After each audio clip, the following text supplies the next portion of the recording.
餐食乜餸？家鄉泡菜小黃瓜炆排骨。呢個小黃瓜泡菜呢，係我鄉下嘅親戚託人帶過嚟俾我嘅。冇呢啲小黃瓜呢，用鹹酸菜代替都係一個唔錯嘅選擇。將啲小黃瓜略為沖洗一下，我哋用啲鹽浸一浸呢個排骨，浸佢10分鐘。我哋俾少少麵粉或者生粉，反覆洗呢啲排骨幾次。你亦都可以用自己嘅方法呢，將呢啲排骨洗乾淨。洗乾淨嘅排骨擎乾水。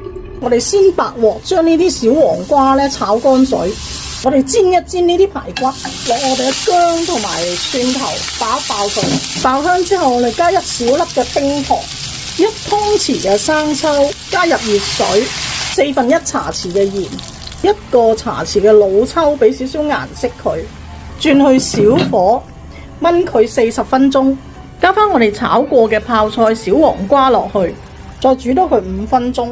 收到個汁差不多咧，就可以落埋我哋嘅葱上碟。